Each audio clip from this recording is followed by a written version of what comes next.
Boa noite. Boa noite. Imenso prazer. Estamos aqui para levar avante a quinta edição do canal do Proletariado. É um prazer estar aqui com vocês, né? Nós estamos iniciando hoje a nossa quinta edição. Temos,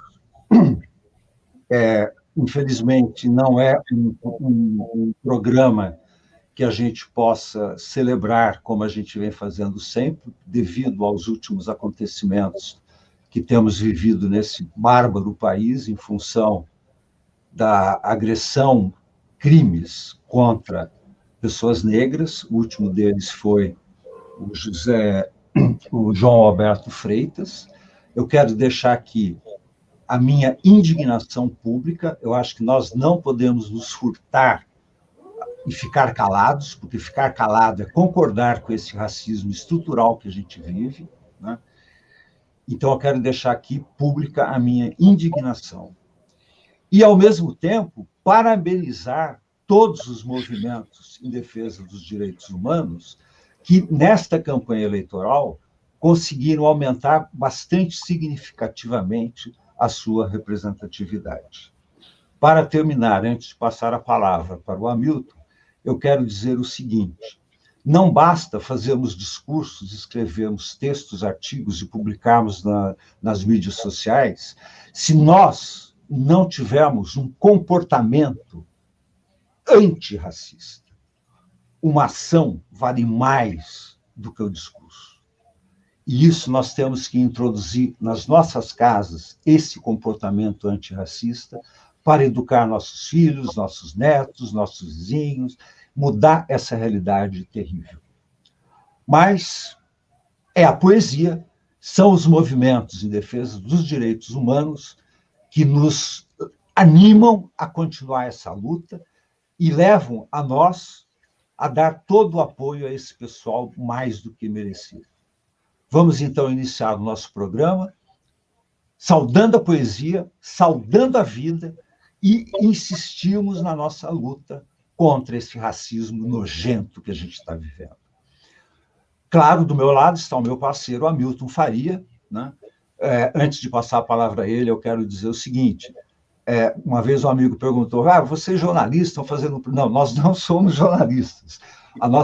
Apesar de gostarmos muito do jornalismo, a nossa carreira é ligada à poesia e à escrita literária, né? O Hamilton, por exemplo, é um poeta bastante consagrado aqui no país, está na senda poética há mais de 70 anos, vai lançar um livro agora, ainda esse ano, né, Hamilton? Né? Dois ainda? Pois é. Né? Então, a gente vai dar continuidade. Hamilton, por favor, a palavra é sua. Olha, eu acho que o César já expressou muito da minha indignação, inclusive vestido de preto hoje, em função desse trauma que nós estamos vivendo hoje, tanto do ponto de vista do acontecimento do shopping de Porto Alegre, como da declaração vil e covarde dos nossos governantes, né, no sentido de falar que não existe racismo, no sentido de falar que o racismo é coisa secundária, e o projeto civilizatório do Brasil é a defesa da vida. E a defesa da vida, ela inclui, está estruturalmente e umbilicalmente ligada com a defesa da população negra, metade do país, né? E hoje nós estamos numa mudança de época, e nessa mudança de época essas bandeiras são fundamentais. E a literatura e a poesia jogam um papel importantíssimo nesse processo. Não no sentido apenas de denúncia, mas de ampliar nossa criatividade, nosso imaginário, nosso amor pelas palavras, o nosso amor pela sociedade. Já posso ir apresentando, né, a nossa celebração. Eu ainda não apresentei a nossa convidada. Deixa eu primeiro apresentar a nossa convidada. Afinal de contas, a Dinha, Maria Nilda, ou Dinha, como ela prefere ser chamada, né, é uma pessoa bastante ligada ao movimento pela defesa dos direitos humanos, especialmente do movimento negro, né? Dinha tem 7 livros publicados. Ela é reconhecida como um dos maiores talentos da poesia brasileira contemporânea. A sua poesia é objeto de inúmeras pesquisas acadêmicas e certamente será, em futuro breve, homenageada pela Flip de Paraty, segundo as palavras de nada mais, nada menos do que Heloísa Buarque de Holanda, uma consagrada pesquisadora e crítica literária. Nascida no Ceará, a Dinha chegou a São Paulo ainda bebê. Começou a escrever aos 12 anos e, aos 20, ingressou no curso de Letras da USP, onde graduou-se e depois doutorou-se em 2017. Neste ano de 2020, ela lançou o Diário do Fim do Mundo, pela Mepaior Revolução, o coletivo de mulheres negras e periféricas que fundou em 2013. Né?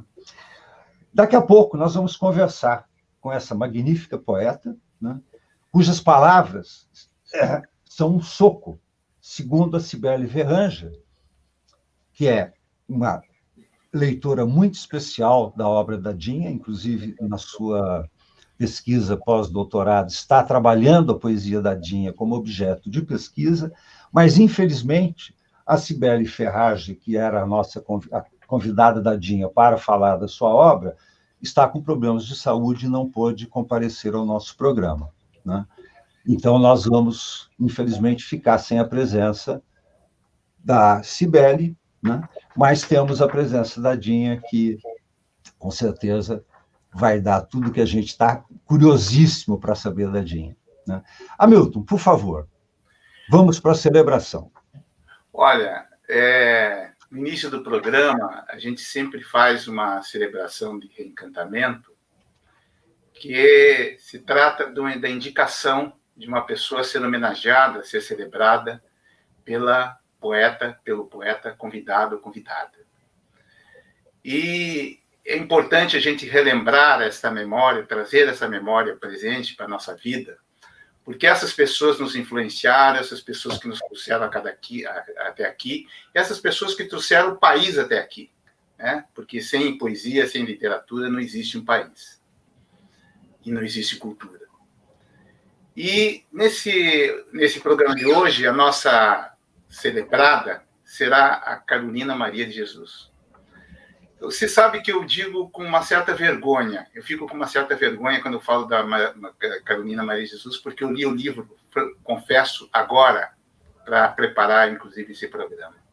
Circulava narrativas em casa, pessoas falando, papai falava, mamãe falava, etc., da Maria Carolina de Jesus, que era um fenômeno literário, primeira edição, 10 mil exemplares, hoje mais de 1 milhão de exemplares, 40 países e 16 línguas publicadas.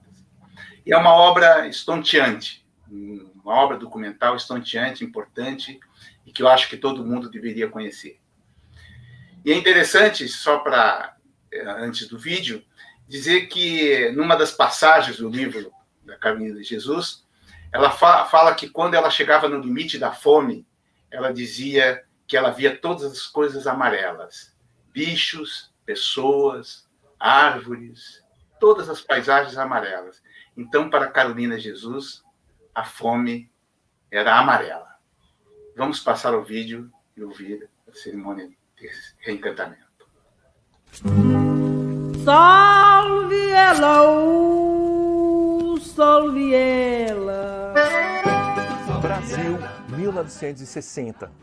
Um livro lançado em São Paulo dispara na lista dos mais vendidos. É traduzido em 14 idiomas, vira best-seller nos Estados Unidos. Uma mulher negra catadora de papel que se tornou uma escritora mundialmente conhecida. Mãe solteira com pouca escolaridade, Carolina Maria de Jesus escrevia em cadernos que encontrava no lixo sobre o cotidiano da favela em que morava em São Paulo.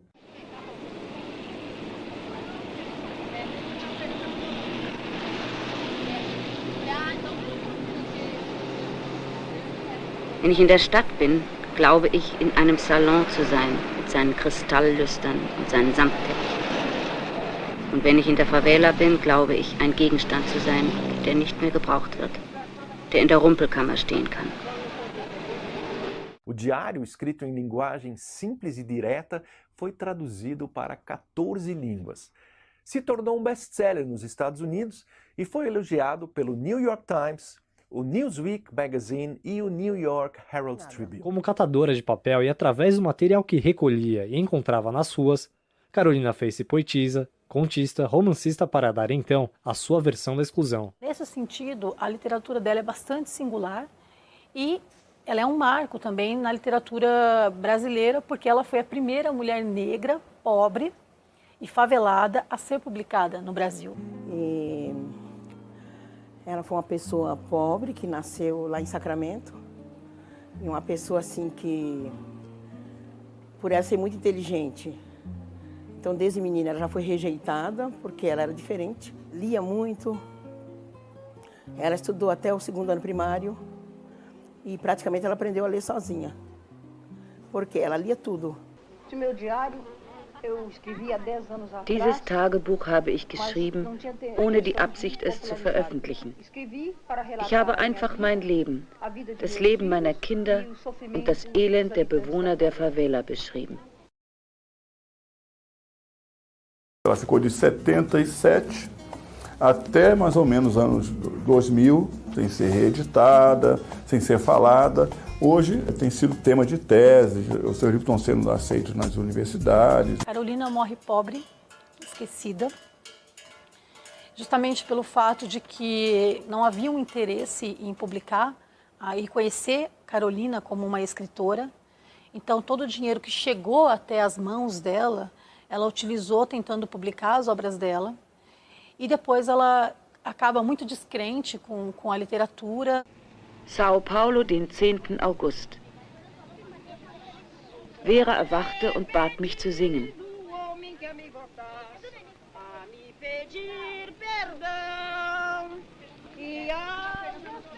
Um 5 Uhr hatte ich das Bett verlassen, weil man, wenn man nicht mehr schlafen kann, anfängt, an dieses Elend zu denken, das uns umgibt in der Favela.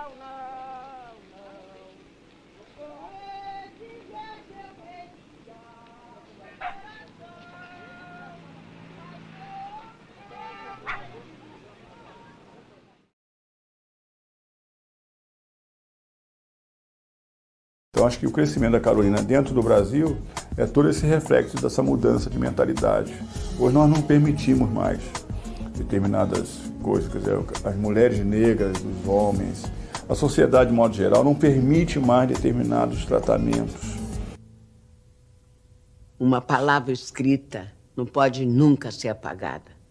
Por mais que o desenho tenha sido feito a lápis e que seja de boa qualidade a borracha, o papel vai sempre guardar o relevo das letras escritas. Não, senhor. Ninguém vai apagar as palavras que eu escrevi.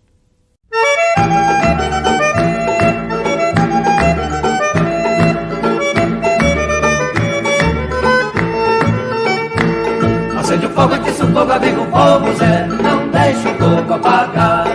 Mané tá lá na lavoura, precisa de almoçar. Acende o fogo, atiça o fogo, aviva o fogo, Zé. Não deixa o fogo apagar. Mané tá lá na lavoura, precisa de almoçar. Agora vamos chamar a nossa convidada, Dinha. Dinha, muitíssimo obrigado por estar aqui com a gente, embelezando o nosso cenário com a sua poesia maravilhosa, né? Quero muito agradecer você ter aceito o nosso convite, a gente ficou muito feliz, né? Isso deixa a gente, a cada programa, muito satisfeito, porque a gente percebe que o canal do Poetariado é um canal que, de fato, dá preferência à diversidade de diferentes linhas poéticas, de diferentes formas de escrever literatura, né? E você veio enriquecer essa nossa característica do nosso programa. Muitíssimo obrigado. Eu quero, para começar, porque, olha, sinceramente, desde que eu comecei a me preparar para produzir esse programa, a sua biografia literária me deixou extremamente curioso, né? E eu não vi a hora de poder colocar para você algumas questões, né, que me chamaram muita atenção. E eu quero começar o programa, na verdade, fazendo duas perguntas que talvez estejam interligadas, não sei, né? A primeira tem a ver com o fato, e isso sempre me fascina, de você ter começado a escrever aos 12 anos de idade. E aí você diz na sua biografia que você precisava manter o seu sigilo, então você começou a criar códigos. E logo esses códigos viraram poesia. E eu acho isso maravilhoso. E eu adoro essa coisa de códigos, né, de segredos. E eu queria entender como é que você transformou esses códigos em poesia, né? É uma curiosidade assim, muito forte que eu tenho em relação a isso, a sua forma de escrever. E a segunda é em que medida a Carolina de Jesus, e em que momento a Carolina de Jesus entrou na sua vida como influenciadora da tua poesia.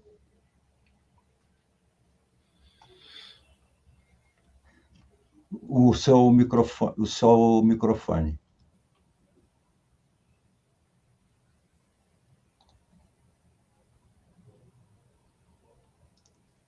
Lógico, esqueci de tirar do mudo. Sem problemas. Agora me ouvem bem, certo? Uhum. Beleza. Então, primeiro, boa noite, né? Gratidão aí pelo convite. Boa noite a vocês, boa noite ao povo aí que nos vê, que nos ouve hoje, agora e também que verá, né? Mais adiante. Vou começar falando sobre Carolina, porque, né, tem a questão aí da homenagem, de saudar, né, quem veio antes da gente, que é uma coisa bem importante. E eu, se vocês não se importarem, eu gostaria de começar relendo um texto que eu escrevi para ela. Não é necessariamente poesia, mas é uma prosa poética, porque eu não sei escrever outro tipo de prosa. Eu tento, e aí daqui a pouco eu retorno a isso e explico um pouco sobre essa questão dos códigos. Então, antes de falar sobre a Carolina, eu vou ler um texto que eu fiz para ela. Esse texto eu escrevi, por acaso, para um 8 de março, e publiquei em um livro chamado Das Contradições do Capitalismo ou Metralhadora de Chocolate. Bom, é assim, eu também sou Carolina. Sim, eu também conheço o cheiro do barraco recém-construído e o odor do muito velho se desfazendo em buracos. Conheço o barulho da chuva nas telhas de zinco, a umidade das goteiras no chão de madeira ou de barro, o alimento a conta-gotas, cada dia conquistado. Sei muito dessa convivência forçada aqui na favela, reforça a nossa solidariedade e nossa humanidade sempre mais pisoteada pelos imponentes cavalos da injustiça social, pelos meritocratas de plantão, pelo desprezo cada dia relegado à nossa cor, em doses homeopáticas ou aos baldes de água geladíssima. Eu também, como Carolina, adotei a literatura como rota de fuga e, mais tarde, como ferramenta de transformação social. Assim como faz Veronice, sua filha, que vimos crescer em um quarto de despejo e atualmente é professora. Assim como eu fui. Assim como eu sou. Tal qual a mãe, produzo literatura. Tal qual a filha, difundo-a em busca de transformação social.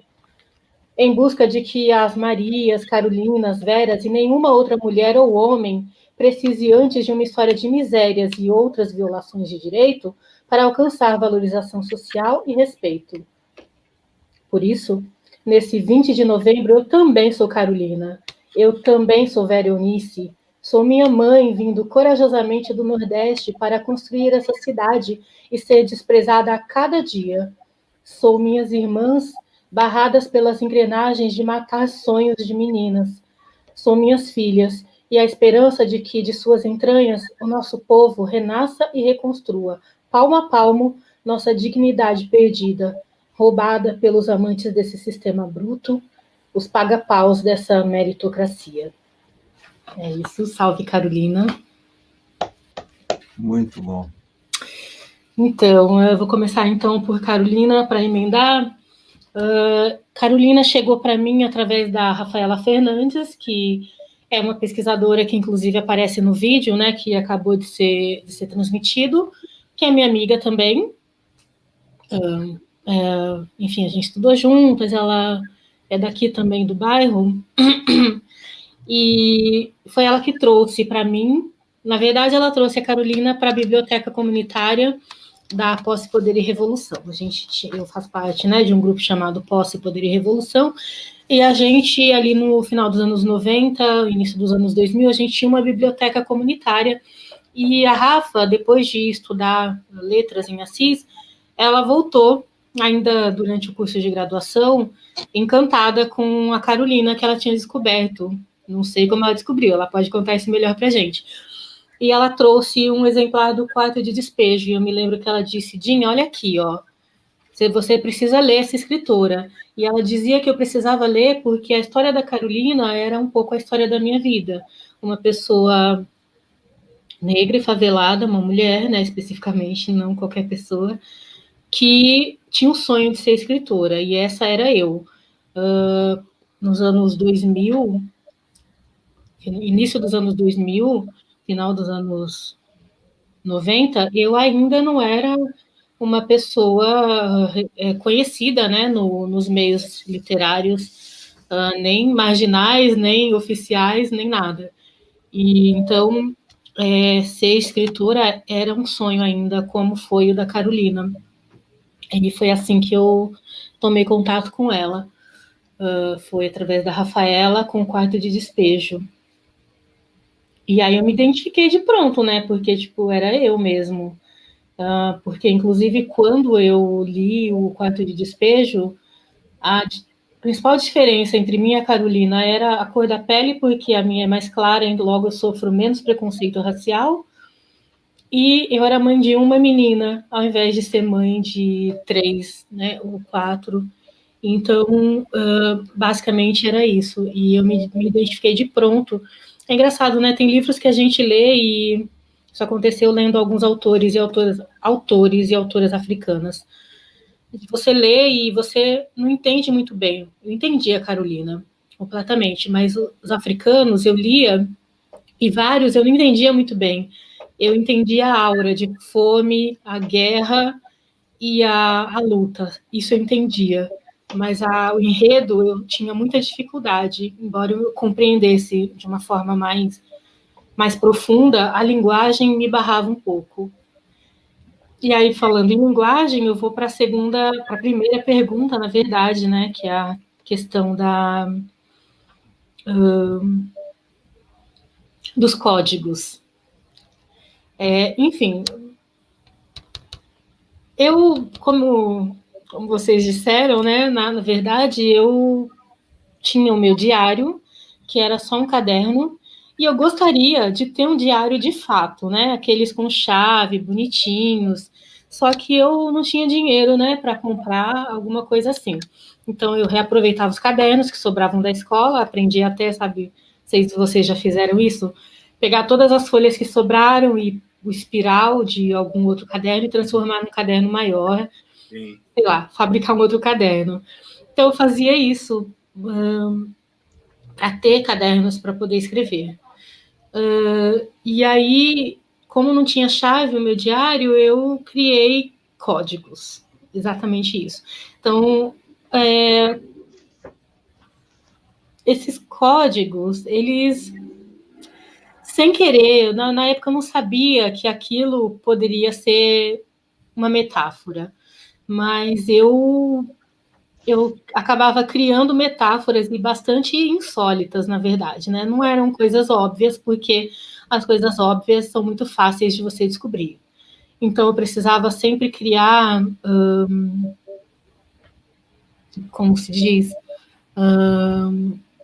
códigos que protegessem de fato, mas que não anulassem o que estava ali, né? Por trás o que eu queria dizer de fato, né? Então, tipo, era sempre um jogo. E como isso virou poesia, Eu não sei muito bem, eu sei que o meu texto ele foi ficando mais poético, menos objetivo, e não era só por causa dos códigos. Os códigos, eles, no fundo, eles colaboraram para isso. Mas essa questão da poética, ela veio vindo, talvez porque eu já tivesse alguma inclinação para poesia mesmo, e acho que isso é importante dizer. Só se tornou poesia porque as pessoas ao meu redor disseram que aquilo era poesia. Senão aquilo não teria se tornado poesia. E assim, como crítica literária, né, tipo, que também faz autocrítica, aqueles textos eram, como se diz, expressões poéticas, eles não eram poesia de fato. Poesia é o que eu faço hoje. Aquilo era uma coisa que ia para o campo da poesia, mas ainda eu não considero poesia. Tanto é que eu pouco aproveitei, né, dos escritos dessa época. Mas é isso, assim, nem sei se eu respondi. Se eu não respondi devidamente, me fala que eu volto. Não, respondeu muito bem, muito bem. Me diz uma coisa só, você é de Milagres, né, no Ceará, né? Sim. Queria que você falasse um pouco, assim, dessas primeiras influências que você teve. A sua mãe gostava de cordel, você também tem uma matriz no rap, um pé no cordel, e como é que foi essas influências primeiras na tua formação literária? Porque, inicialmente, você parece até, em algum momento, você até chorava quando lia João Cabral, quando lia Drummond, e depois que você foi descobrindo os poetas, né, mais referenciais à sua poética, etc. Eu queria que você falasse um pouco sobre isso. Olha, na verdade, eu ainda choro quando eu leio João Cabral e quando eu leio Drummond. Eu não abandonei esses pilares, porque eles são autores muito importantes na literatura brasileira e eles me tocam profundamente. O João Cabral, sobretudo, por causa da questão... João Cabral e o Drummond também, né? O que eu mais gosto no Drummond é alguma poesia, porque eu acho que é um livro que me inspirou muito, né, para o meu primeiro livro de estreia, que é o De Passagem, Mas Não a Passeio, e A Rosa do Povo, que é o livro mais politizado do Drummond.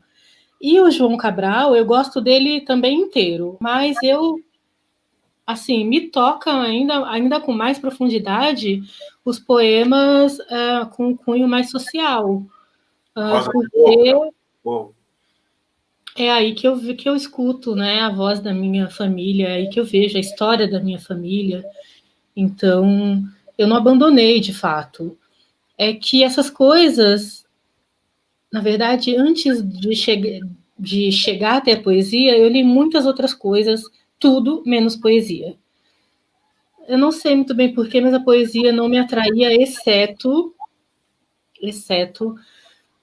não sei, vocês devem lembrar, porque vocês são mais velhos do que eu, então provavelmente vocês se lembram, aqueles poemas que tinha, eu lembro de um da Cecília Meirelles e um do Drummond, que tinha numas notas de dinheiro, não lembro, cruzado novo, foi tanto dinheiro que mudou, que eu não me lembro. Não sei se vocês se lembram, tinha algumas notas que vinham com trechos de poemas de obras literárias.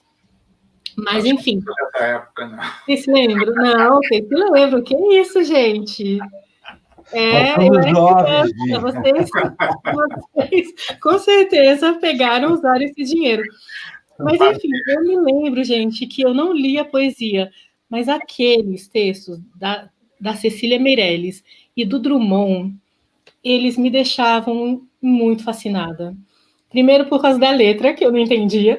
Então, eu tinha um esforço, né, para decifrar a letra. E depois, quando eu decifrava a letra, eu ficava lendo aquilo repetidamente e eu não entendia. Mas, meu Deus, por que eu estou lendo isso aqui? Se eu já li tantas vezes. Eu me lembro que eu guardei a nota, principalmente a do Drummond, que era a que eu entendia melhor a letra. Tinha aquele poema Canção Amiga.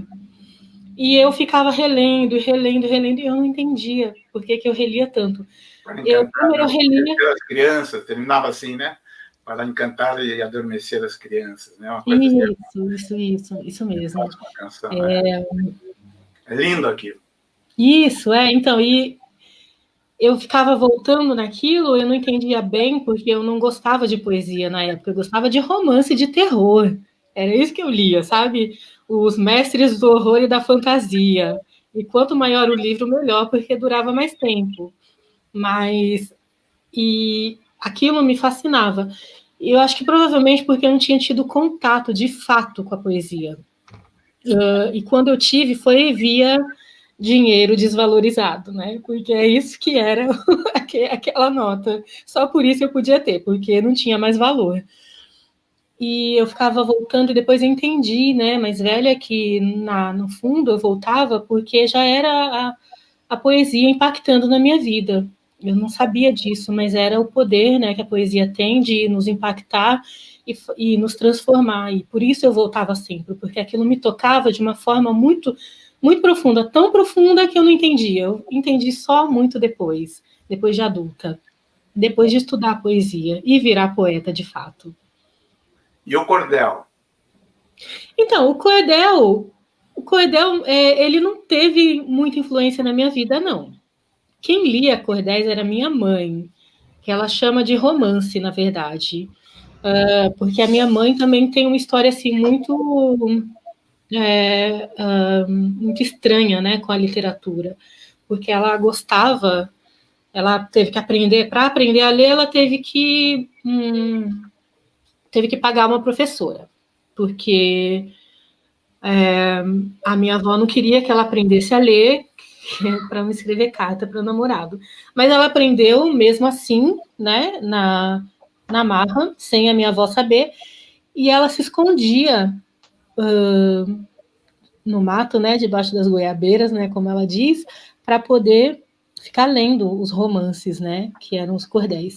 E ela também lia para as outras pessoas e escrevia cartas para as outras pessoas, porque a gente sabe, né, que a alfabetização é uma coisa bem recente no nosso país, e não foi todo mundo, né, da idade da minha mãe, que hoje tem mais de 70 anos, que teve a oportunidade de se alfabetizar. Ela teve, o meu pai, por exemplo, não teve.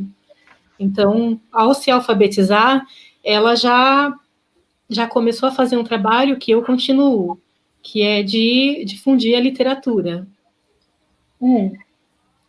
Sobre o rap, especificamente, eu cresci na favela, né? E na favela, quando o rap chegou, ele foi uma coisa muito impactante, porque foi a primeira vez que a gente, povo preto e pobre, favelado, se sentiu empoderado. Foi a primeira vez que a gente teve orgulho de dizer, eu sou da favela.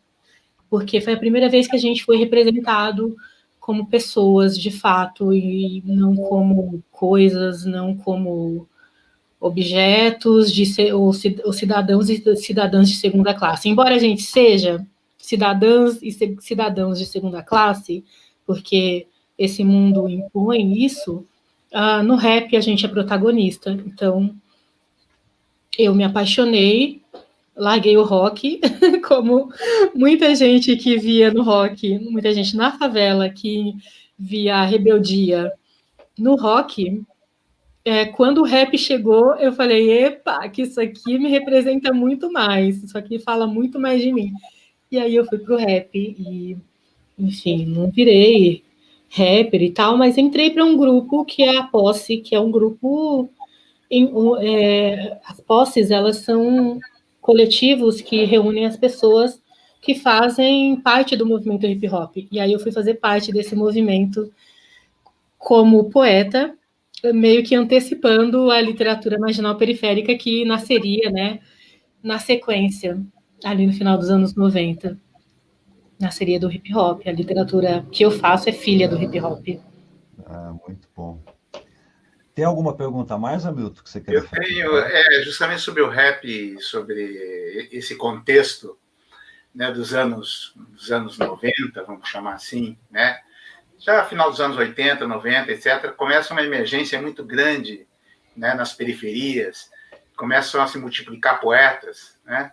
E poetas representativos, se pega um Ferrez, o Acoperifa, o Sérgio Vaz, depois, mais recentemente, mais Priscila, Elisandra, Raquel Almeida, uma prole assim, impressionante, muito creches islãs, os coletivos jovens, um contexto todo muito impressionante, onde a gente sente que vocês vão começando, como você falou, vão ser protagonistas, vão reescrever isso. Até aquele momento, os brancos estavam contando um pouco a história, como a história era, né? Como era a contação de histórias, a poesia, etc. Quando você pega o microfone no rap, você diz assim, eu vou contar a minha história, né? E você assume e constrói um lugar de fala, né? E esse processo todo, quer dizer, no que você acha que te influenciou esse contexto todo a partir dos anos 90, essa proliferação de poetas aqui e ali, etc. Como que surge a Dinha dentro desse cenário, vamos chamar assim? Bom, então, nesse cenário, tipo, a Elisandra e eu, mais especificamente nós duas, a gente publicava fanzine. A Elisandra, ela publicava o Mijiba, que significa Mulher Negra Revolucionária, e eu publicava fanzine, o Rajada Cultural, junto com a Posse. E depois eu passei a publicar um fanzine mais autoral, que era o Poezine. Tipo, cada Poezine, que era um fanzine de poesia, tinha um tema específico. E nesses zines que eu publiquei junto com uma amiga, inclusive, a Daniele, que também era integrante da Posse, a gente publicava nossos poemas. Então, isso é importante, porque o zine, ele foi a primeira forma de autopublicação que a gente encontrou. E foi, não sei se vocês sabem o que é zine, para quem não sabe, fique sabendo, deixa eu ver, de repente eu até tenho algum aqui, tenho sim, uns zines que eu ajudei a produzir na viagem literária. Fanzine é isso aqui, ó. É uma revistinha que ela é feita artesanalmente. Epa, peraí. Ela é feita artesanalmente e ela é em preto e branco e tal. Então, tipo, quem sabe ilustrar, faz as ilustrações e tal. Quem não sabe, improvisa como eu. Mas, então, o zine é uma revistinha artesanal. E aí a gente já publicava nesses zines. E, então, isso fazia com que, no final dos anos 90 ainda, a nossa literatura, a minha e da Elisandra, especificamente estou falando dela porque somos as únicas mulheres desse período que são referenciadas, né, dentro da literatura marginal, não é à toa, é porque a gente fazia esses fanzines, e graças a eles, essa coisa tão simples, né, que é uma coisa feita à mão, xerocada e tal, a gente conseguiu fazer com que o nosso texto circulasse nos vários coletivos culturais da cidade. E então, quando a literatura periférica propriamente explodiu, éramos praticamente as únicas representantes que já haviam publicado alguma coisa e que, de alguma forma, já eram conhecidas dentro desse cenário. Então, basicamente, foi isso que aconteceu. Eu acho importante dizer isso, porque muitas vezes a gente não valoriza, né, as formas de autopublicação, sejam elas que hoje, né, a gente tem internet, na época a gente não tinha internet, não tinha acesso a ela, e um pouco que o fanzine ele foi substituído pelas redes sociais e pelos blogs, que é muito legítimo. A questão é que a gente não deve desvalorizar a autopublicação, porque foi justamente ela que me fez adentrar nesse caminho da literatura no cenário, primeiro da cidade, né, e depois nacional e internacional mesmo. Dinha, tem um poema seu que eu gostaria de ler. Você publicou no Gado Cortado em Mil Prantos, na segunda edição da Me Pariu a Revolução, que você lançou ano passado. Prenúncio de Pau. Nas paredes do barraco, o claustro da criança nela. Do lado, fora o escárnio, bituca de cigarro e holocausto. Eu acho esse poema curto, como meu pai costuma dizer, curto e grosso, pequenininho diz tudo. Lendo seus poemas, eu vejo que você realmente tem uma potência muito grande. As suas metáforas, as imagens que você cria, você consegue transformar uma questão vivencial de exploração numa poesia que eu não vou dizer lírica, porque, como disse a Sibeli Verranja, a sua poesia é um soco na cara da gente. Né? E no estômago. No estômago. Dói mais até. Vou colocar o outro lado depois. Pois é. E aí eu queria te fazer uma pergunta, que é a seguinte. No atual movimento literário que a gente está vivendo nesse país, onde você encaixa a sua poesia? Como é que você se enquadra enquanto crítica literária nessas diferentes correntes que a gente está vivendo hoje, que, graças aos deuses, é de uma diversidade fantástica? Eu me encaixo no cenário, dentro do cenário da literatura brasileira mais geral, eu me encaixo dentro de um movimento literário, a gente pode inclusive chamar de escola literária, chamada literatura marginal periférica, ou só literatura periférica.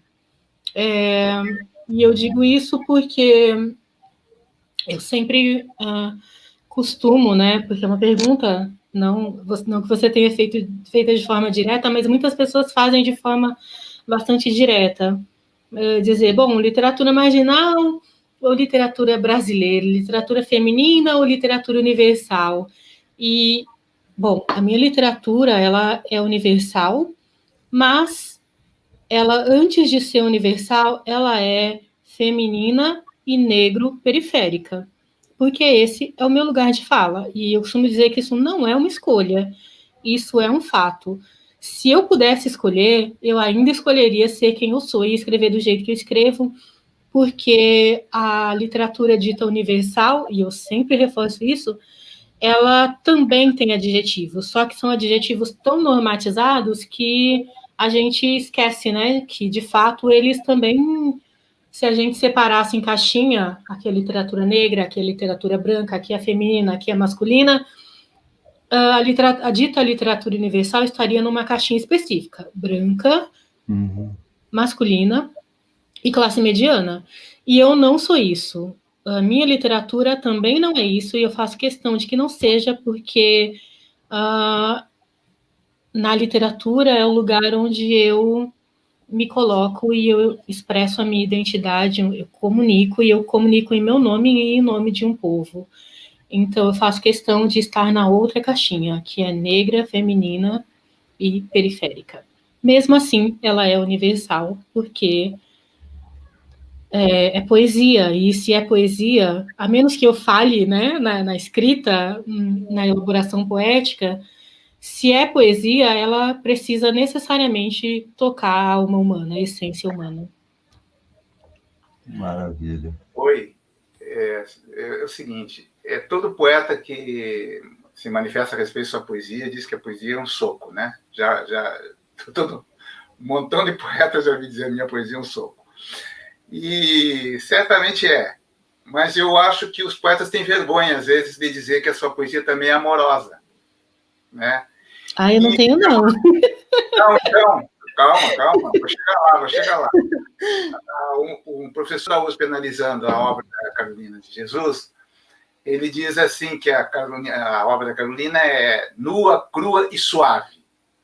E eu vejo também, é interessante, eu acho que essa frase caberia a você também, porque não é um poema ou dois ou três que você...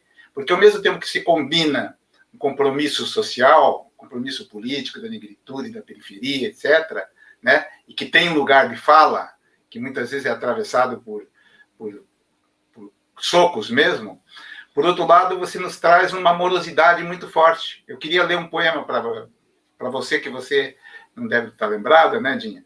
Que é o seguinte, Aos Montes.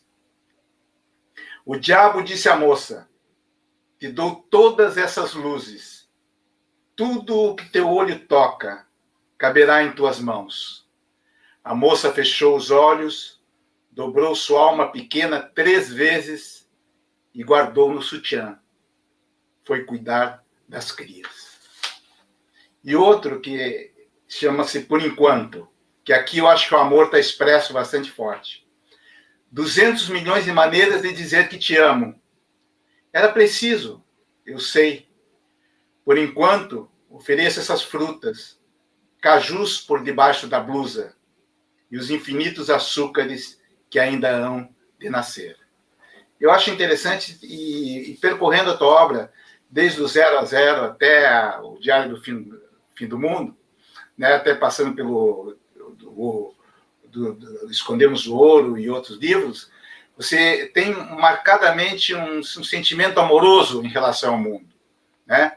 E que, na verdade, foi em poucos poetas que eu li, que eu estudei, eu vi esse tipo de sentimento, né? Muitas vezes ditos de outra forma. Queria que você falasse um pouco sobre isso. Sim. Escrever poemas de amor era uma preocupação minha, na verdade, porque eu também desconhecia poemas de amor, né? Eu conhecia alguns e tal, mas eles não me contemplavam, de certa forma. E aí sempre ficava na minha cabeça aquela história, aquele poema do Pessoa, que ele diz que todas as cartas de amor são ridículas. Uhum. E aí, tipo, eu queria escrever poemas de amor que não fossem ridículos, né? E no meu primeiro livro, que é o de Passagem, mas não a Passeio, eu não consegui não escrever poemas que não fossem ridículos. Eu vou, inclusive, ler, porque a gente tinha o compromisso de ler, deixa eu achar aqui. Então, tipo, não porque... enfim, eu tentei escrever poemas de amor e, no fundo, eu percebi que os poemas que eu escrevia eram de tudo menos de amor. Inclusive de dor de cotovelo, sabe? E aí, então, eu tinha meio que o compromisso comigo de escrever um livro de amor, e eu fiz isso no Onde Escondemos o Ouro, que esses poemas que você leu, inclusive, eles estão nesse meu segundo livro.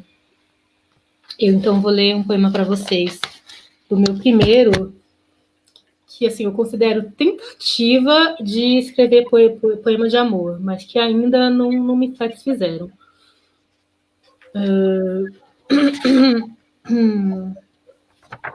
Peraí, que na verdade tem 2.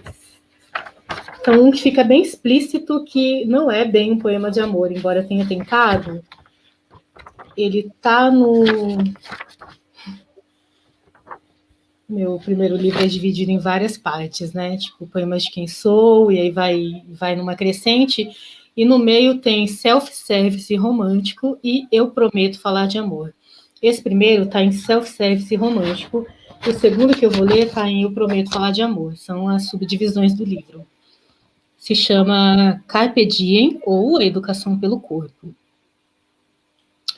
Naquele tempo, o rei era morto, e estar vivo era cachorro para correr atrás do rabo. Eis que um dia estive nua de repente em teus abraços, dando sentido ao inútil tic-tac do relógio. E foi a juventude, abertas as pernas, 1000 instantes de caju e cólera, de lições aprendidas com o corpo, e amor, e poesia, e sexo. Então, isso foi uma tentativa de poema de amor. E depois, eu vou ler Eu Prometo Falar de Amor. Tipo, eu prometi falar de amor e, tipo, não falei, não deu. Chama Poeminha Cansado. Olha para mim e me faz amor. Sempre quis redesenhar teus lábios de acordo com o contorno dos meus. Eu sei que é egoísmo da minha parte querer que teu desejo acabe onde começa o meu. Querer que tua língua envolva todos os tons da minha boca, do vermelho ao adeus. Te amar é tomar partido, é dialogar com os sinos, abraçar a escuridão. Do egoísmo ao orgasmo eu te faço, um poema cansado para falar de amor.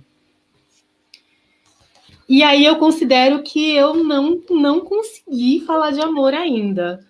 Esse foi o desafio que eu me coloquei aqui esses poemas que eu li são de passagem, mas não a passeio. Não são de amor. Isso não é amor. Isso é sexo. Isso é vontade de amar e é dor de cotovelo. Mas amor ainda não é. Só tentativa. Aqui, sim, eu considero que é um livro de amor. Desde a sua concepção, começa, por exemplo, com o Guardião. O Guardião é o próprio amor. Depois, o segundo livro que tem aqui é o Ouro. E o Ouro são as pessoas. E depois, Bichos, que é o chute no balde que eu tenho que dar, porque se eu não der, também eu enlouqueço. É um pouco de ironia também para nos proteger da vida. E aí eu vou ler, então, um poema de amor, além desses, né, que já foram lidos. Sertão. Te amo com todas as letras dessa nossa alma nossa, porta guardando histórias. Te amo como helicóptero, hipnotizando. Te amo com a saúde das secas, oásis da palma, a farinha guardada para as grandes ocasiões. Te amo como a história existe, recontada, lambuzada de estradas e de indecisão. Te amo com todas as notas dessa nossa alma torta, aviso, lirinho e canção. Legal. E foi. Aqui sim tem amor romântico, tem amor de classe, tem todo tipo de amor. Mas antes foi só tentativa. Eu queria, César, não, só para completar isso aí, queria falar um poema de amor dela também, posso? Claro, fica à vontade, vou até te colocar em tela inteira. Não, porque esse poema, quando a Dinha falou sobre o amor romântico, esse último não, né, que já é um amor mais universal,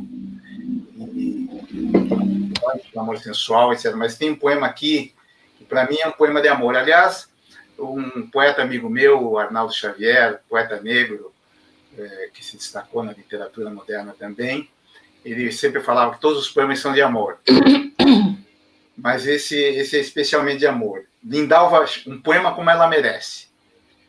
Lindalva preta, espera um pouco que eu fabrico o teu poema, juntando esses vasos de lua, esse cheiro de chuva e muita cerveja.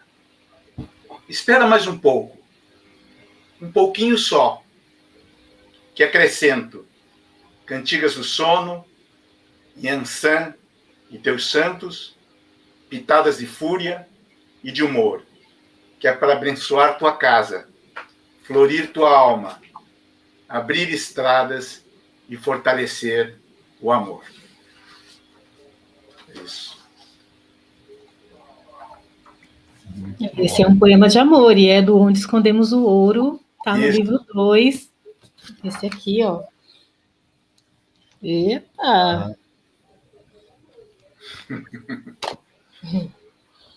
Legal. Maravilha.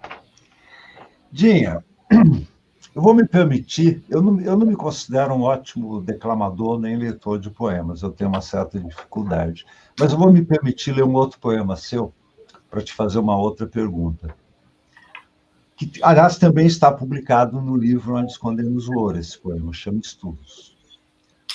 Quanta angústia cabe debaixo da sala, na ponta do lápis, na ponta da língua?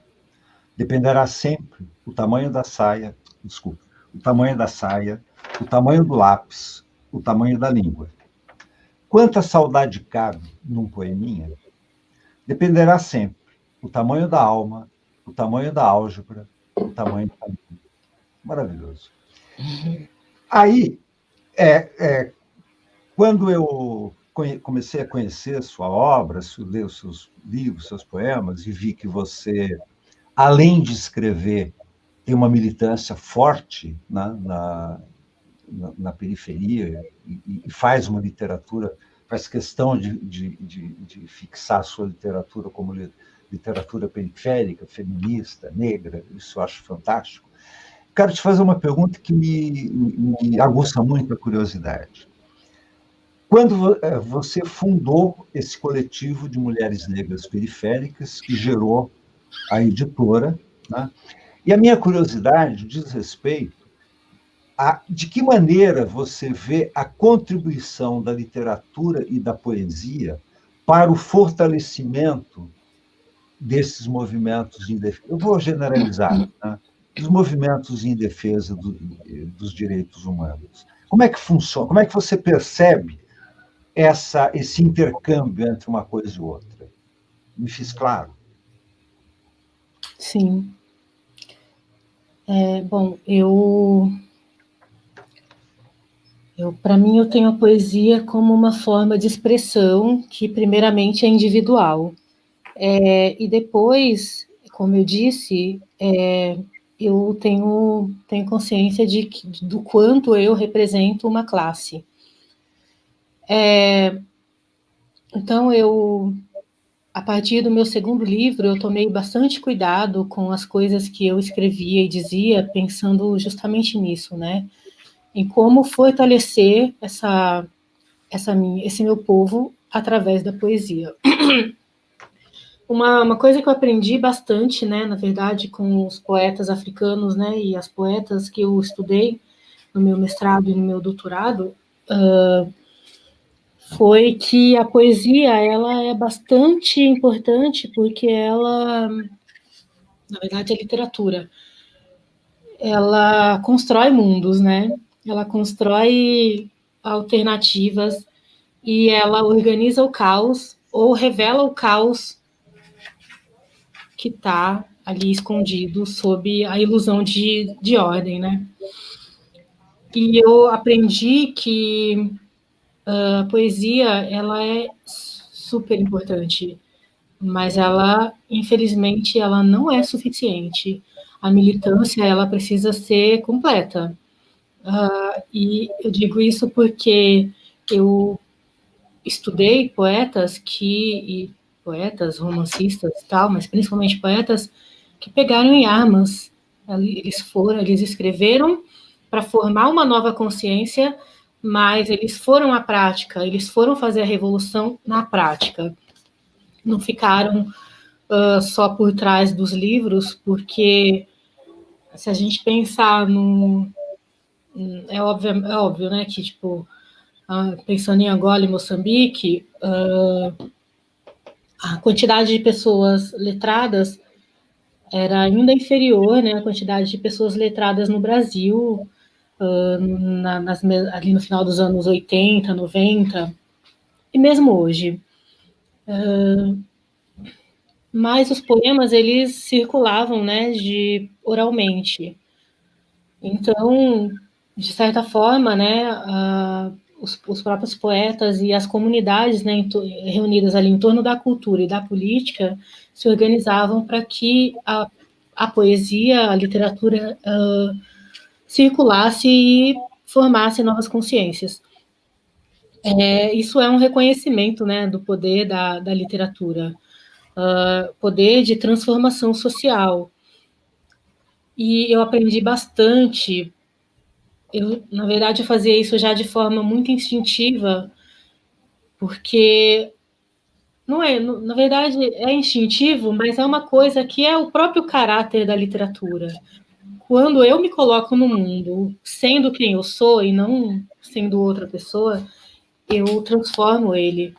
E eu gostaria de ler um poema que é um poema que as pessoas, de um modo geral, voltam muito a ele, mas acho que ele diz melhor isso que eu estou tentando dizer aqui, sem muito sucesso. Ele está no De Passagem, mas não Passeio, que é o meu primeiro livro, na parte chamada Antologia de Vivos e Mortos, ou A Família Estendida, se chama De Aqui, de Dentro da Guerra. Antes mesmo da minha dissertação de mestrado, eu já sentia que a gente vivia uma guerra civil no Brasil, e era mais um sentimento do que um estudo propriamente. E eu gostaria de ler porque eu acho que revela melhor isso que eu quero dizer. Tem tempo? Com certeza, fique à vontade. Beleza. Então, vamos lá. De aqui, de dentro da guerra. 1. Mataram Francisco. A. Ser protagonista. Ser um símbolo. É mais um ou menos um? Escrevo para corromper as estatísticas. Escrevo para alterar o sentido de estar sozinha. E Adélia? Passou. A noite velando o corpo. Só tiro de 12. E o que dói nem é a morte, é a guerra. É somar os corpos e notar a baixa sempre mais humana. A última guerra romântica acontece por aqui. São Paulo, Brasil, Fundão do Ipiranga, Jardim São Savério, Parque Bristo, Bristão, 1001 noites a 1000, a 1.000.000. Ouvi os tiros, mas não dei ouvidos. Morreu alguém, não fui ver. É comum, era só isso. De uma festa, cantei, dancei e ri. E isso não é força poética de quem imita a poesia e põe verbos em paralelismos. Ri muito a noite toda. Terminou de madrugada. Os tiros subindo a escada. Dinha, mataram Francisco. Daí a ideia de guerra romântica, essa guerra cara a cara, mano a mano, de mãos bem maiores que o corpo, de dedos se assassinando. A última não foi a primeira grande guerra.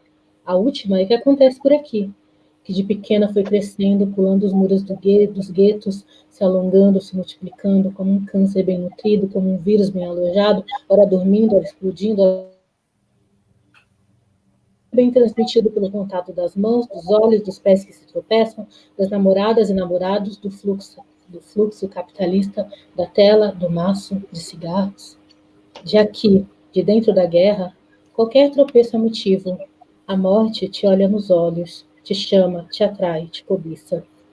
De aqui, de dentro da guerra, não tem DIU nem camisinha que te proteja da estúpida reprodução da fome, da miséria, da ínfima estrutura que abafa o cantar das favelas, antigas senzalas modernas, cemitério geral das pessoas. De aqui, de dentro da guerra, eu grito para ser ouvida. De aqui, de dentro da guerra, eu me armo e policio. De aqui, de dentro da guerra, é que eu protejo os meus sonhos, para não virar a cabeça, para não virar a palavra, para não virar estatística. É isso. César, eu tenho uma pergunta.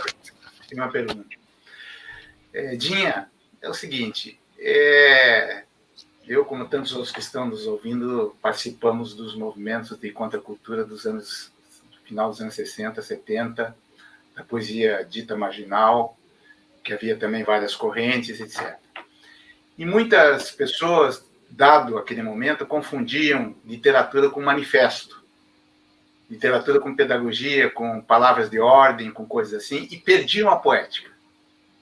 Tanto é que ficou muito pouca coisa daquele momento. Ficou talvez um vigor sociológico, uma poesia de resistência e por aí afora. Mas a poesia, ela é mais, eu sei que você sabe disso, e todos nós sabemos, é mais do que um manifesto, é um trabalho de linguagem. Né? E você, é interessante que combina essa indignação com trabalho de linguagem também, né? Absorvendo um conjunto de elementos de uma linguagem moderna, conversando com a ancestralidade, conversando com os sentimentos do teu lugar de fala, mas, ao mesmo tempo, também com uma linguagem moderna e cheia de elementos de utilização de outras línguas, concisão de linguagem, e etc. Sentidos e significados. Vou ler um poema, expressa um pouco isso que eu digo, mas eu gostaria que você também, até, inclusive, utilizando uma interrogação no início do poema, como na língua espanhola, né? Que dá sentido ao poema também. E eu queria que você comentasse um pouco essa relação, essa combinação da linguagem com o sentido manifesto, sociológico, etc. Canoa, com quantos paus se faz? Joga cinza em minha cara. Vai ser.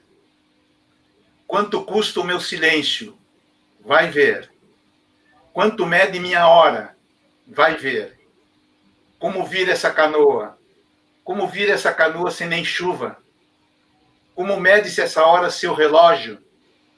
Quanto custa esse silêncio, seu dinheiro? Não sei só sei que vira. E debaixo da chita, a aranha. anoitece o mosquito. Acho muito bem feito esse poema. Obrigada. Então, diferente do que acontece, né, com muitos poetas, né, que vão estudar letras, muitas poetas que vão estudar, a faculdade, né, a graduação e também a pós-graduação, elas não tiveram um efeito negativo em mim. Quanto mais eu estudava sobre poesia, mais eu aprendia e mais eu me sentia instigada a escrever poesia. Então, foi na faculdade que eu aprendi que existe a construção poética, né? Que poesia ela é feita de palavras e não de sentimentos. Então, enfim, a faculdade, no fundo, me ajudou muito nisso. Engraçado porque a maioria das pessoas se sentem podadas, e eu estava sempre em diálogo com todos os poetas e as poetas que eu estudei na academia. E eu continuo até hoje assim, continuo em diálogo. Então, eu exerço o papel de crítica e de poeta sem nenhum problema, inclusive das minhas próprias produções, lógico que com as limitações, né, de quem produziu, mas eu exerço porque eu aprendi toda a técnica na universidade. Enfim, eu ia falar uma coisa, mas eu esqueci. Era sobre isso ainda. Mas eu gostaria de ler um poema que fala um pouquinho disso. No meu primeiro livro, tem poemas, né, vocês sabem, de quando eu era quase uma criança. E eu digo que o meu primeiro livro é um livro bem adolescente. Sobre a questão da... Eu lembrei o que eu ia dizer. Era sobre a questão do engajamento, né, na poesia. Eu aprendi com Drummond, né, com a Rosa do Povo. Eu aprendi que a gente pode ser... Que a gente é o tempo inteiro político enquanto é poético, mesmo que a gente ache que não esteja sendo. Então, sabendo que a gente está fazendo política, eu optei por fazer ela da melhor forma possível, fazendo poesia de verdade. Ai, meu Deus, eu não acho poema. Mas é um poema que fala sobre a própria produção poética, que às vezes ela é uma coisa de amor e às vezes ela é só um momento de escarro. Que aí é a minha influência de Augusto dos Anjos, né? Que todo mundo deve ter lido, eu li para o vestibular. Aliás, todo mundo que eu li para o vestibular. Eu vou achar rapidinho, prometo. Ele se chama... Meu Deus, cadê tudo? Poeminha de Fábrica, achei. Tá, o próprio nome já diz a que vem, poeminha de fábrica, né?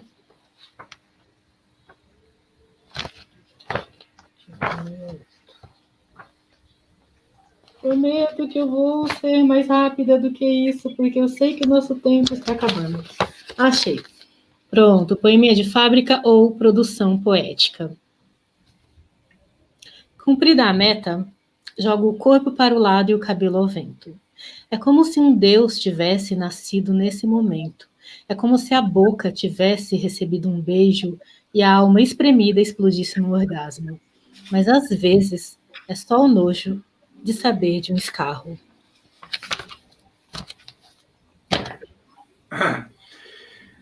Dinha, eu acho que tem uma coisa que me sensibiliza muito e que sensibiliza também quando eu vejo a tua fala, as tuas entrevistas e a tua literatura, é a poética da mãe, a figura da mãe. Como também uma forma... Por que eu falo isso? Porque eu acho que o aborto é um tema muito legítimo, mas o feminismo negro periférico ele tem suas particularidades. Então, eu acho justo que a gente possa não ter os filhos que a gente não queira ter. Mas, para mim, isso ainda não é uma bandeira a qual eu me dedique, porque o que acontece é que a gente ainda não consegue fazer com que nossos filhos e nossas filhas sobrevivam. Então, eu ainda quero ver os meninos vivos, principalmente os meninos negros vivos.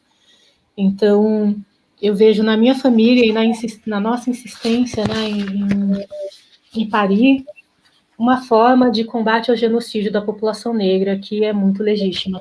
Tão legítima quanto o infanticídio cometido, né, pelas mulheres, pelas mães, né, que preferiam ver os seus filhos mortos do que escravizados.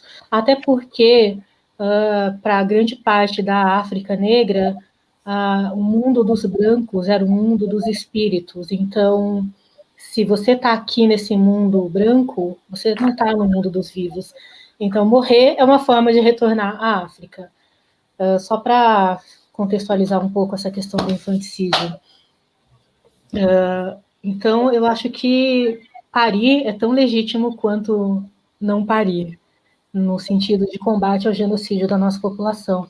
E eu gostaria de ler um poema, um dos poemas do 0 a 0, que inclusive tem uma grávida na capa, não à toa. E o poema que eu vou ler se chama 0 a 0, tem o nome do livro. Ele tem um trechinho de um outro poema meu que diz assim: mas nas barrigas das meninas ainda o sol ainda brilha, rancoroso carnaval. E aí vem o poema propriamente, que é assim. Só para dizer, na minha família, só da minha parte, eu conheço 7 meninos, 7 homens que foram assassinados. Então, eu sei o que é o genocídio, senti na pele, na família, o que é o genocídio da população negra. E aí, só para contextualizar o poema, vamos lá. Nossas mães criam seus filhos para serem meninos e fortes. Entretanto, o consumo, entretanto, o Estado, cão magro, rói em seus ossos tão fundo que até o descanso, o último, tem que ser autorizado. O Estado roeu Rivaldo, Jefferson, Ricardo e guardou outros tantos ainda. Depois voltou para guardar a casa de orelhas surpreendidas. Nesse intervalo, Amanda gerou Ricardo, Angelina devolveu Rivaldo, salvou Jefferson do Fagner e dobrou, por precaução, a quantidade de Lucas. De olho, o cachorro gordo percebe nas barrigas da família pequenas revoluções, repondo a morte com vida, repondo Ricardo a Ricardo, Rivaldo a Rivaldo, dobrando soldados, perpetuando a ira e a lira. E eu gostaria de dizer que Ricardo, Rivaldo, Jefferson são meninos da minha família que foram mortos, todos eles, curiosamente, pelo Estado, pela polícia, e que as minhas sobrinhas, todos eram meus sobrinhos, e que as minhas sobrinhas, as meninas, elas, enquanto os meninos morriam, as meninas pariam, e elas foram dando o nome dos falecidos aos bebês recém-nascidos. E eu acho isso muito fantástico, porque é isso, enquanto o Estado nos mata, a gente se reproduz a contrapelo, e isso deve deixar muita gente puta da vida. Eu acho isso ótimo, porque essa história de que o mal do mundo são os filhos, isso aí é coisa de meritocrata, né? A gente, como o Du, né, que é pai das minhas meninas, diz muito bem no prefácio do Onde Escondemos o Ouro, a gente é pobre e o nosso ouro, o único ouro que a gente tem como proletariados e proletariadas são as pessoas, é a nossa prole é o nosso ouro, é tudo que a gente tem, então a gente continua a se reproduzir, apesar dos contras. É isso. Maravilha, maravilha. A gente está chegou, né, César? No final. Nosso roteiro foi cumprido. Eu acho que eu queria fazer alguma consideração final, né? O que você acha, César? Não, com certeza, Dinha. Você quer falar alguma coisa, Dinha? Porque você fechou com chave de ouro, é um lugar comum, mas a gente precisa usar os lugares comuns também. Nesse momento terrível, trágico, da humanidade do Brasil. E nessa mês da consciência negra, ter trazido você aqui com seus poemas, com sua experiência de vida, é uma maravilha.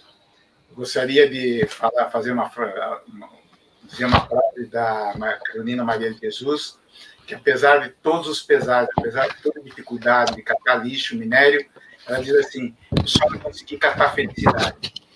Daí ela escreve: eu sou muito alegre, todas as manhãs eu canto, sou como as árvores que cantam apenas no amanhecer. De manhã eu estou sempre alegre. A primeira coisa que faço é abrir a janela e contemplar o espaço. Carolina Maria de Jesus. Obrigado. Obrigada. Bom, se eu puder, eu gostaria de ler um último texto. Eu não vou falar muito dele. Obrigada. Então, eu vou ler. Eu vou só contextualizar, porque ele também está aqui nesse livro que não é poesia, é prosa.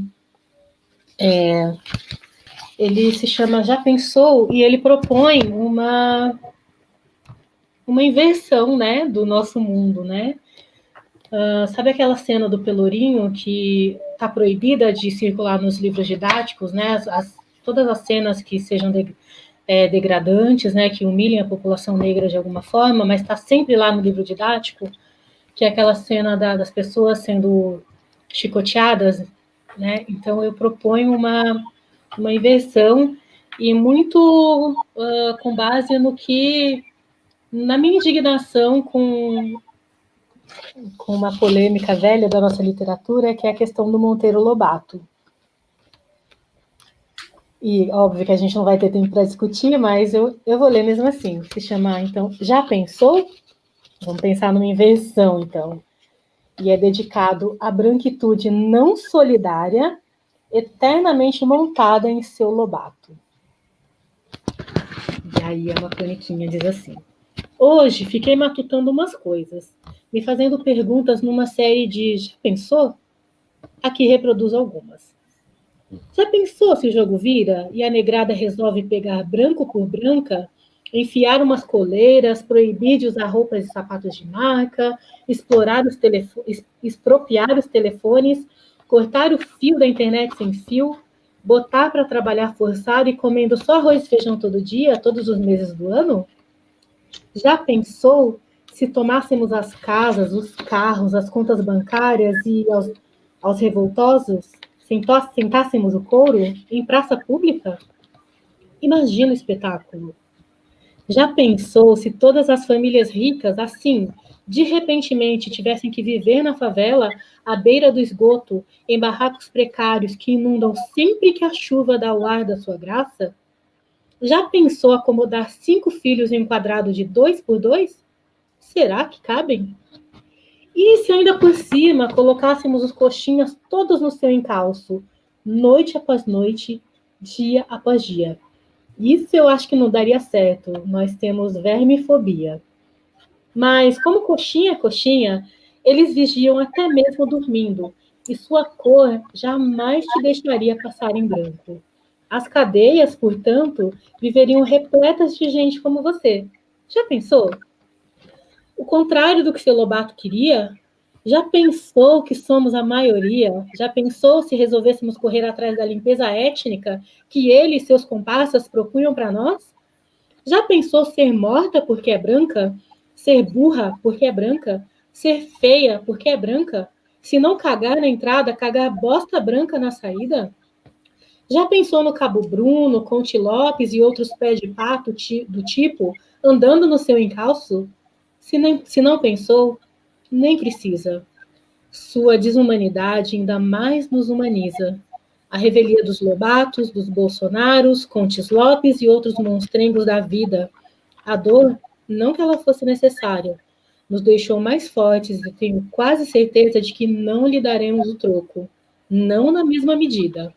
Entretanto, o que for nosso por direito não tem conversa, tem conquista. E a elite tem razões claríssimas para se tremer de medo. Já pensou?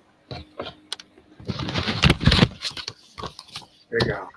Muito bom. A minha literatura de chocolate, minha e Dudu. que a gente escreveu juntos. Que maravilha. Dinha, infelizmente, Acabou. a nossa programação acabou. A gente percebe pela conversa que teríamos mais 1 hora e meia de papo, ou mais ainda. Vocês veem que no final das contas eu falo pra caramba, né? Não, mas maravilhoso, porque você... a gente também, né? E a gente gosta de conversar, não é verdade? Mas acho que essa foi a razão que levou-nos a criar o canal do Poetariado. Poder conversar sobre aquilo que a gente mais gosta, né? Pois é. Olha, de coração, eu estou muito agradecido a você por ter participado conosco dessa conversa maravilhosa. Conte conosco para todo e qualquer apoio, se for necessário, né? Apesar de brancos, nós somos brancos de sangue negro. Branquitude, né? Solidária, né? Solidária, eu gostei do termo, né? E a descendência nigeriana. Minha descendência nigeriana. E a branquitude é solidária, isso é importante. Eu já sou neto de português e, portanto, neto de colonizadores escravocratas, infelizmente, né? Mas tento pagar os pecados das minhas gerações anteriores, dando toda a minha solidariedade e apoio. Muitíssimo obrigado. Agradeço imensamente a você, a Cibele, que infelizmente não pôde comparecer, mas nos ajudou muito na pré-produção do programa também, né? Eu acabei cometendo uma falha que eu sempre cometo, eu sempre esqueço alguma coisa. Eu quero estender aqui os meus cumprimentos e agradecimentos ao Abel Coelho e ao Elcio Fonseca, que raramente aparecem no estúdio, na tela, mas ficam nos bastidores nos dando apoio, nos apontando coisas, né? E sem esses dois, o nosso trabalho ficaria bastante precário. Muitíssimo obrigado. Espero que numa próxima temporada a gente possa ter você novamente como convidada para a gente poder aprofundar ainda mais essa conversa maravilhosa que tivemos hoje. E você já é uma poetária também, viu? Você já é uma poetária também. Sim, com certeza. Que bom. É nós, estamos juntos. E ao público, então, meu muito obrigado. Nós nos despedimos aqui com muito carinho, agradecendo o carinho de vocês por estar nos acompanhando nessa nossa 5ª edição. Percebemos que várias pessoas já são nossos espectadores fiéis. Muito obrigado.